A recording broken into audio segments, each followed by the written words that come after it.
Assalamualaikum warahmatullahi wabarakatuh. Pada video ini, saya akan membahas buku paket pendidikan Pancasila kelas 9 halaman 26 sampai dengan 27. Jangan lupa untuk like, comment, share, dan subscribe ya.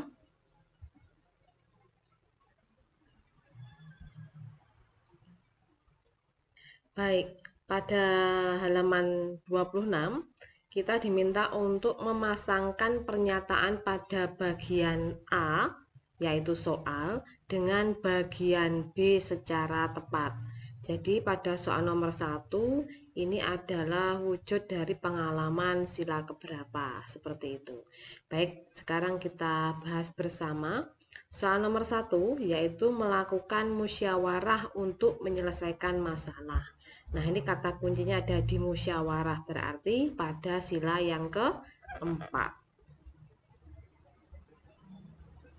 Nomor 2, pemerintah memberikan akses pendidikan, kesehatan, dan pemukiman untuk semua warga negara. Nah, kata kuncinya adalah untuk semua warga negara, berarti tentang keadilan, berarti sila ke-5. Soal nomor 3, bersikap adil kepada sesama teman dan membantu mereka ketika kesulitan. Nah, ini adil hanya dalam lingkup yang kecil, dalam pertemanan. Berarti merupakan pengamalan dari sila kedua. Bedanya adalah kalau yang di nomor 2 tadi, pemerintah secara umum memberikan keadilan kepada seluruh warga negara Indonesia. Kalau nomor 3 itu lingkupnya lebih kecil. Soal nomor 4, semangat rakyat Indonesia dalam bekerja sama dan saling tolong-menolong ketika menghadapi pandemi COVID-19. Berarti tentang persatuan, berarti masuk dalam sila ketiga.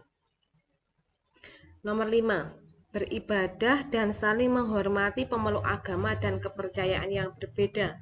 Nah, menghormati pemeluk agama ini merupakan pengamalan dari sila pertama. Bagaimana? Bisa dipahami ya penjelasan saya?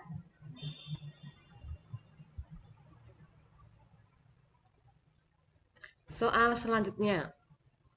Jawablah pertanyaan di bawah ini. Soal nomor 1.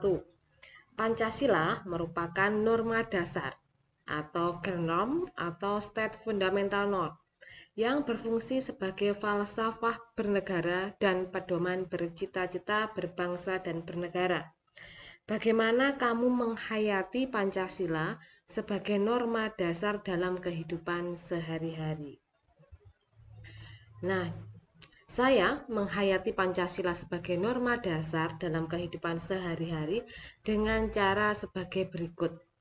A, yaitu menjadikan nilai-nilai Pancasila mulai sila pertama sampai dengan sila kelima, yaitu ketuhanan, kemanusiaan, persatuan, permusyawaratan dan perwakilan, serta keadilan sosial sebagai pedoman untuk berpikir, bersikap, dan bertindak dalam kehidupan sehari-hari.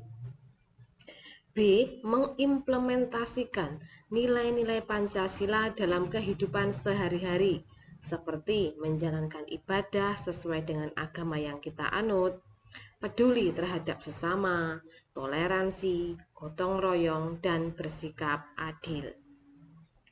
C, menjadi peserta didik yang bertanggung jawab dengan cara belajar dengan giat untuk mewujudkan cita-cita. D, menjadi warga negara Indonesia yang baik dengan hidup rukun, beradab, dan adil kepada sesama di lingkungan keluarga, sekolah, dan masyarakat.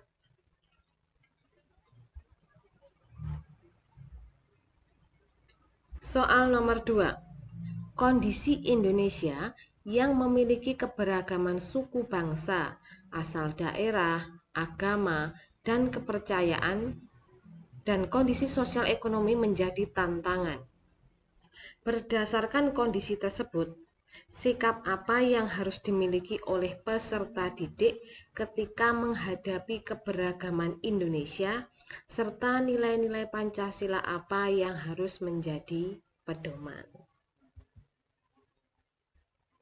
Jadi sikap yang harus dimiliki peserta didik ketika menghadapi keberagaman di Indonesia adalah sebagai berikut. A. Bersikap toleran dengan menghargai perbedaan agama, suku, budaya, ras, dan golongan atau kelompok. Tidak merasa paling benar dan tidak merasa paling unggul di tengah keberagaman yang ada di Indonesia. B. Gotong royong dan saling membantu terhadap sesama tanpa melihat perbedaan suku, ras, agama, kelompok, serta kondisi sosial ekonomi. C. Memiliki rasa empati sosial atau peduli terhadap kondisi sosial dan ekonomi orang lain. D. Memiliki rasa cinta tanah air dengan cara menjaga persatuan dan kesatuan serta keutuhan NKRI. Nah, ini karena ada dua pertanyaan, maka harus ada dua jawaban. Kelima nilai-nilai Pancasila itu harus dijadikan pedoman dalam menghadapi keberagaman. Namun pada hal ini sila ketiga yaitu persatuan Indonesia lebih menjadi prioritas. Hal ini dikarenakan dalam menghadapi keberagaman agama, suku, budaya, ras, dan golongan atau kelompok-kelompok tertentu, kita harus memiliki sikap positif yang mencerminkan semangat persatuan, toleransi, peduli, dan cinta tanah air. Sikap tersebut sangat penting agar keberagaman tidak menyebabkan perpecahan, namun dapat menjadi kekuatan dalam membangun kehidupan bersama sehingga cita-cita dan tujuan nasional dapat tercapai.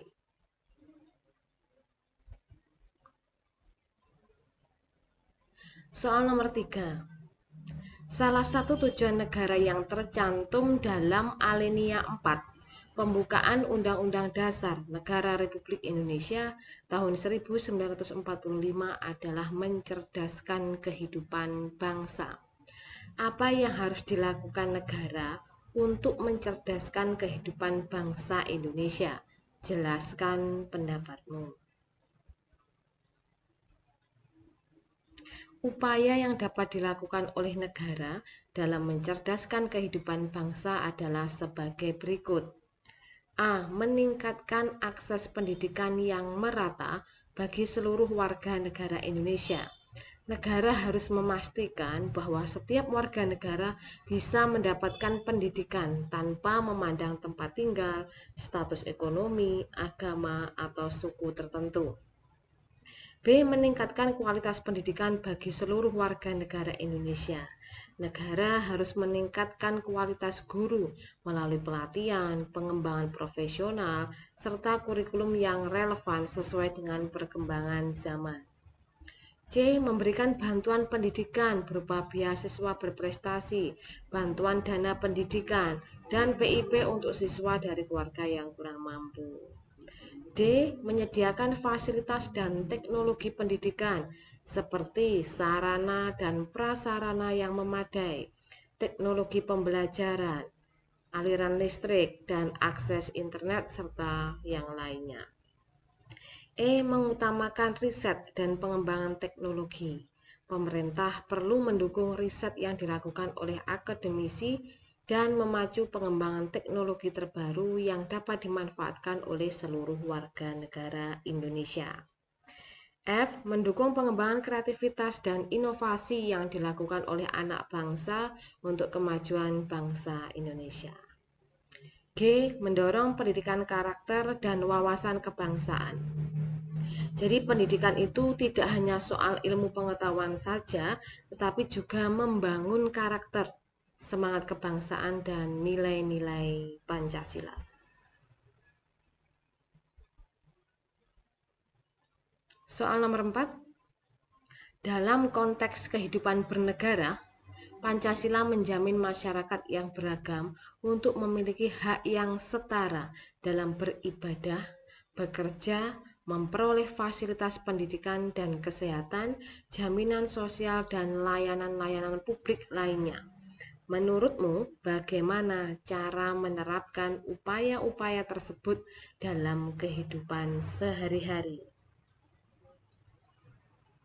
Jadi pemerintah itu sudah berupaya untuk menjamin hak yang setara dalam beribadah, bekerja, memperoleh layanan pendidikan, kesehatan, jaminan sosial, dan layanan publik lainnya di dalam peraturan atau hukum yang bersumber dari nilai-nilai Pancasila. Namun dalam pelaksanaannya masih belum optimal karena masih ada banyak tantangan dalam memberikan hak pada setiap warga negara. Oleh karena itu, kita sebagai warga negara Indonesia juga harus saling membantu, bergotong royong dan bekerja sama terhadap sesama untuk mewujudkan hak yang setara. Sehingga pemenuhan hak-hak ini bukan semata-mata tanggung jawab pemerintah, namun menjadi tanggung jawab bersama. Nah, demikian tadi pembahasan dari buku paket pendidikan Pancasila kelas 9 halaman 26 sampai dengan 27. Jika ada jawaban yang berbeda atau mungkin tidak sama dengan pendapat kalian, silahkan kalian tulis di kolom deskripsi. Terima kasih sudah menyimak video ini, semoga bermanfaat. Wassalamualaikum warahmatullahi wabarakatuh.